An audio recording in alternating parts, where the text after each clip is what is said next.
Assalamu alaikum everybody, this is your Arabic teacher Sam and a very warm welcome back to another Arabic language lesson. So basically I've reached a point with some of my students where they've got a good amount of grammar under their belt, a good amount of vocab. There are two students in particular who have worked through my curriculum. They finished the first two books in my curriculum, and I've started doing just reading text with them. We're reading Qasas al-Nabiyyin, stories of the prophets, and some other surahs from the Quran, and I'm just trying to build a strength in them to be able to analyze texts, to be able to approach an Arabic text, choose a word or pick out any word in the whole text and really be able to go deep into unpicking the grammar in it, and really what the roots are and stuff like that, to really bring out as many meanings from the text that they can. And they're doing really well, obviously, but it's a real skill, right? And it's actually something from the classical Arabic educational background, right? There's actually a science called I'rab, which essentially is talking about why a word is a certain way, what it looks like, why it looks like that. And that's a really important skill, I think, and I thought it'd be nice to make a little video for those two girls and anybody else who would benefit from it, and just talk through a little ayah from the Quran, and we'll just unpick it. I'll just kind of talk you through the process of how we look at an Arabic passage and we find a word in it. We say, what does it look like and why? Where does it come from? What's actually been done to it? So we're going to go over a very short passage, inshallah. I'm just going to take you into my laptop. We're going to sit together. I'm just going to talk you through it, okay? So we're going to bring out every single Arabic language detail that we can, that I think will be accessible to you, just from something very small, inshallah. So I hope you guys benefit from it. I'm going to turn around and start on the computer soon. So I'll catch you guys on there. Okay, so we'll make a start, inshallah. Okay, so we're here. Okay, I'm just going to write a little hello just to check that my pen's working. Okay, I'm just going to check each of my colours. Red, green, blue. Okay, nice. So basically what you can see here is, obviously, this is the first ayah from Surat-an-nas. قُلْ أَعُوذُ بِرَبِّ النَّاسِ. Obviously, first of all, I should put a disclaimer. I'm not a qari', I'm not a hafiz of the Quran, and I'm not a scholar of the Quran. However, I'm an Arabic language teacher, so we're approaching this from a purely lughawi, a purely language perspective. I'm not giving any personal tafsir. All I'm doing is picking apart the Arabic, from an Arabic language teacher's perspective, so you guys can benefit from the real meanings behind it, inshallah. So basically, what we're going to do is we've always got 4 words here, and I'm just going to talk you through how I would like my students to practice.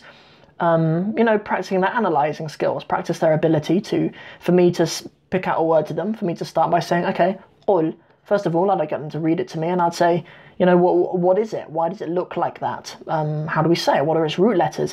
What kind of a word is it? So basically what you would do is start with this. Okay, we have qul, right? We have the word qul.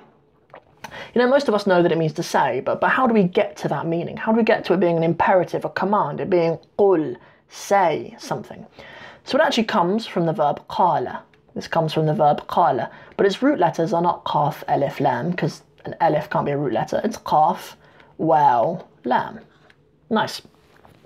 Qala is the most used verb in the Quran, by the way, by quite a long way, and it can have a few different meanings. It's used about 1,600 and something times in the Quran, so it's a really important one to know. This waw in the imperative becomes a little dhamma when you shorten it, so that's how we get qul. That's how we get say. Okay, when I did this the other day with one of my students, I said, well, what kind of a verb is it? And we learn these verbs as what you call hollow verbs. If it has an alif in the middle, we call them hollow verbs. So that's how we get it, right? It comes from the verb qala, which means he said, or it's verb to say. Its root letters are qaf, waw, and lam. So that's how we get the verb qala. And then the imperative is qul, and that's how we get qul. And and then this sukoon that's on the end as well is just because the imperative of the verb qala has a sukoon on the end, right? So it means say. That's how we get say. A'udhu. Let's do a similar process. Okay, how do we get it? What verb does it come from? Okay, we know that it's a verb. It comes actually from the verb aadha. The verb aadha ya'udhu. So the root letters are actually ayn, waw, and dhal again. So it's similar to what we did with the qala. Ayn, waw, and dhal. And it means to seek refuge. To seek refuge. See, I'm just going to put seek ref, just for space. And why is there an alif at the beginning? So this is a present tense verb. We can tell it's a present tense verb, so we can just put pres.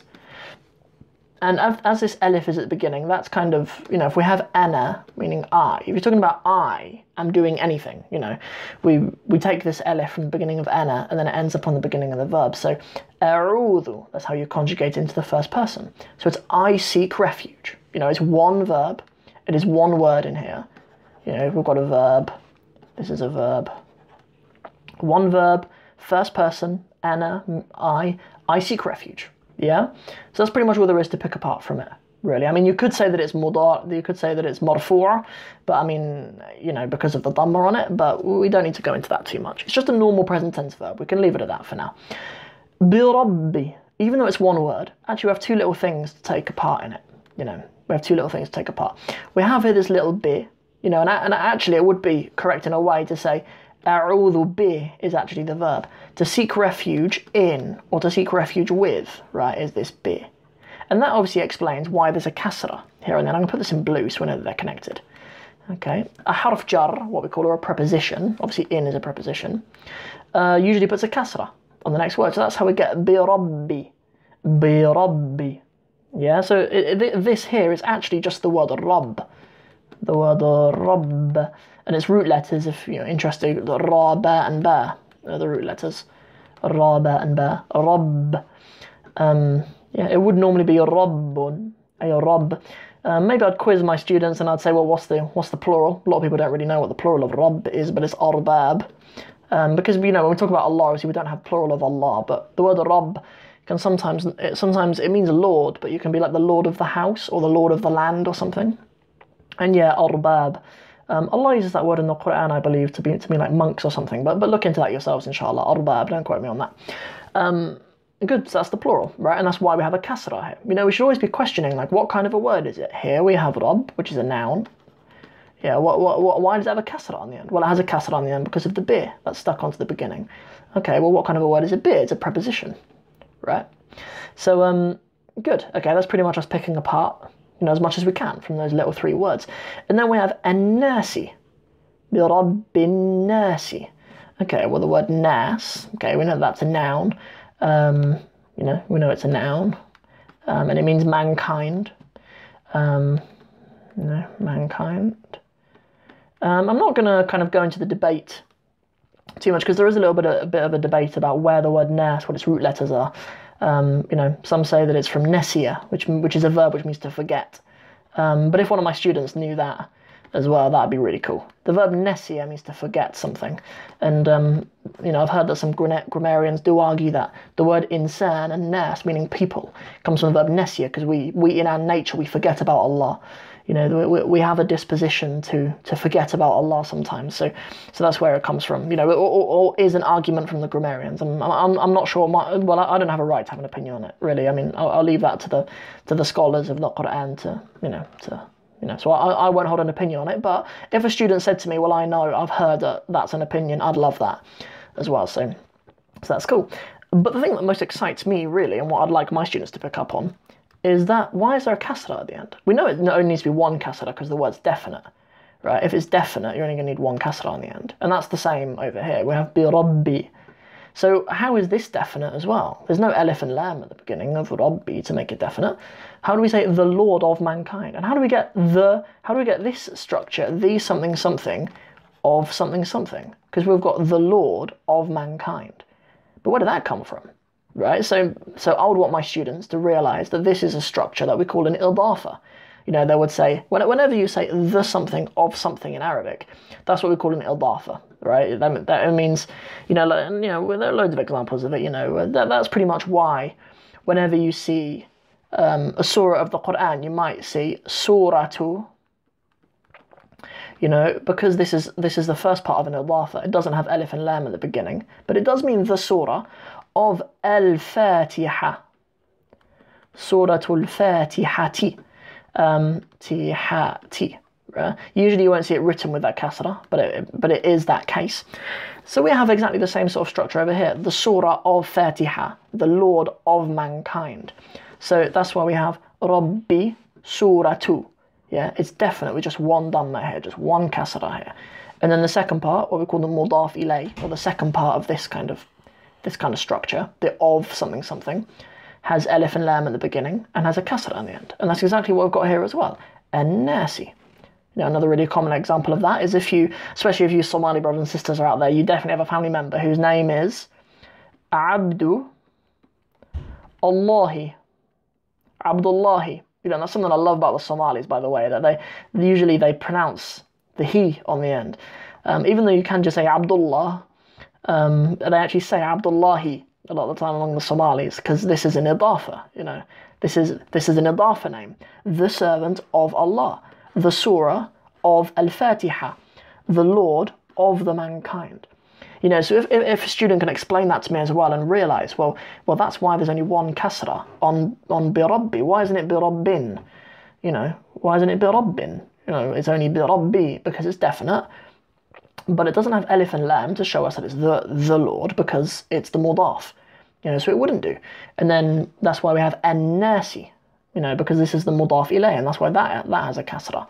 So just in those 4 words, actually in a way, there's kind of 5 words in a way. You know, we have a noun, preposition that's kind of suffixed onto that, prefixed, sorry, onto that word. So, you know, it's kind of like 5 different concepts that we can analyse individually. They're all different kinds of words, you know, although they are 2 verbs, 2 nouns, a preposition, they're doing different stuff. One of them's an imperative. We have a verb which is an imperative. We have a verb which is present tense. You know, we have a preposition, we have a noun, which is actually the mudaf, the first part of an idafa, you know, and then we have a noun, which is a mudaf ilayh, you know, which is the second part of the idafa. So although we've ended up with a load of squiggles there, and if you have fast forwarded to the video and you've just looked at that, I wouldn't expect that to make any sense at all.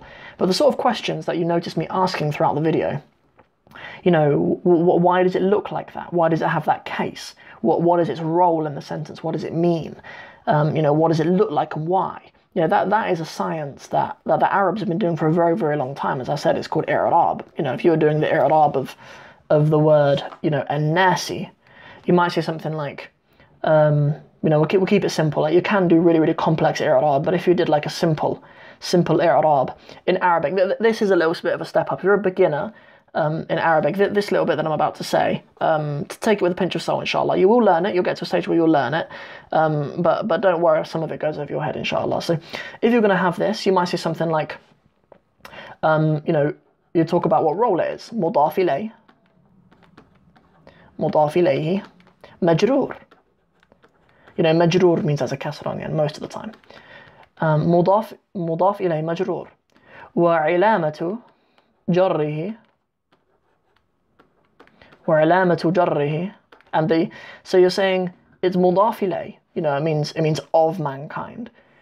Majroor, and has a kasra on the end. وعلامة جره, and the symbol of its jarness, yeah, of its kasra-ness is a kasra. وعلامة جره الكسرة المقدرة, just means it's clear. Yeah, you say that in i'rab. على آخره, on its end. على آخره. That's kind of relatively simple i'rab. You can do much more complex i'rab than that to really go into all of the details. But the fact that I'm trying to get across to you, like this sort of stuff that like you see like Nu'man Ali Khan do and stuff, where he has such insight into the language, like it's because he appreciates that the Arabs themselves have this science of really going deep into why words are a certain way. And when you have that, you get to appreciate a lot more nuances about what Allah says in the Quran and about what poets say in their poetry as well. So I just wanted to walk you guys through that. You know, we'll come to the end of the video there. We won't long it out too much more, inshallah. You know, I'll just end by saying, if you enjoyed this video, and I really, really hope you did, don't forget to like and share it. And if you'd like me to break down anything, you'd like me to do any particular videos, email me, arabicwithsam@gmail.com, and I really look forward to hearing from you guys. And other than that, I hope you guys have a really, really good day. Catch you guys in the next video. Assalamu alaikum wa rahmatullahi wa barakatuhu.